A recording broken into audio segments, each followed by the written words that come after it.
এমন কোনো বাঙালি নেই যে ভর্তা পছন্দ করে না। গরম ভাতের সঙ্গে যদি এইরকম একটা ঝাল, ঝাল ভর্তা থাকে তাহলে তো জাস্ট জমে যাবে। এই ভর্তাটা খেতে ভীষণ ভালো হয়। আমি তো মাঝে মধ্যে বানাই। তো কিভাবে বানিয়েছিলাম সেটাই আজকে শেয়ার করব। ভর্তাটা বানানোর জন্য আমি কয়েক টুকরো এখানে মিষ্টি কুমড়ো নিয়ে নিয়েছি। মিষ্টি কুমড়োটাকে স্লাইস করে কেটে নিতে হবে। স্লাইস করে কেটে নিয়ে খুব ভালো মতো ধুয়ে পানিটা কিন্তু ঝরিয়ে নিতে হবে।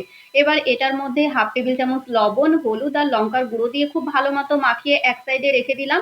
একটা কড়াইয়ে পরিমাণ মতো সর্ষের তেল নিয়ে তেলের মধ্যে 3 থেকে 4টে মতো শুকনো লঙ্কাকে খুব ভালো মতো ভেজে নেব।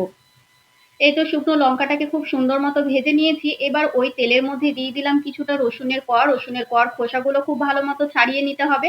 এবার রসুনটাকেও কিন্তু খুব সুন্দর মতো ভেজে নিতে হবে। একদম লাল, লাল করে ভেজে নেব। রসুনটাকেও খুব ভালো মতো ভেজে নিয়েছি। এই তো তুলে নিলাম। এবার সেম তেলের মধ্যে আমি যে কুমড়োটা মাখিয়ে রেখেছিলাম সেই কুমড়োটাই দিয়ে দেব।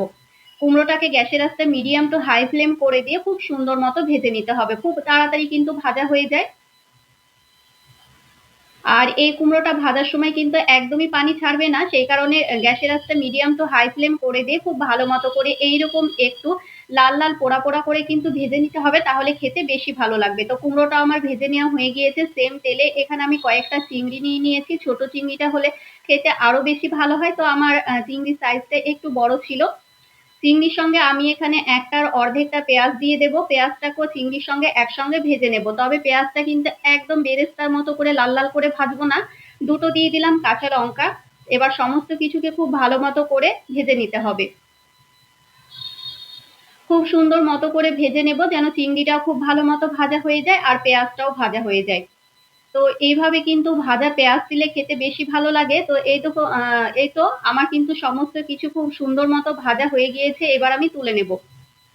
পেঁয়াজ আর চিংড়িটা আর কাঁচা লঙ্কাটাও কিন্তু খুব ভালো মতো ভেজে নিয়েছি।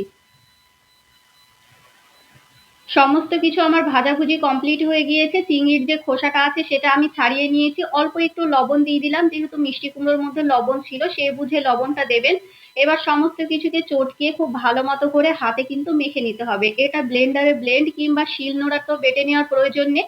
আপনারা চাইলে একটু থেতো করে নিতে পারেন, তবে আমি হাত দিয়ে কিন্তু খুব ভালো মতো চটকিয়ে মেখে নিয়েছি। সমস্ত কিছুকে খুব ভালো করে মেখে নিতে হবে আর এক্সট্রা তেল দেওয়ার কোনো প্রয়োজন নেই। তবে আপনাদের যদি মনে হয় যে একটু বেশি তেল দিলে ভালো হবে তো দিতে পারেন। আমি কিন্তু এক্সট্রা একদমই তেল দিইনি। ভাজাভুজির মধ্যে যে তেল ছিল সেই তেলটা দিয়ে মাখিয়ে নিয়েছি।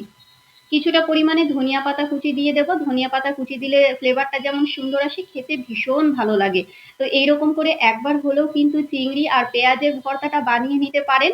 আমার আমার কাছে তো খুবই ভালো লাগে, গরম ভাতের সঙ্গে জাস্ট জমে যায়।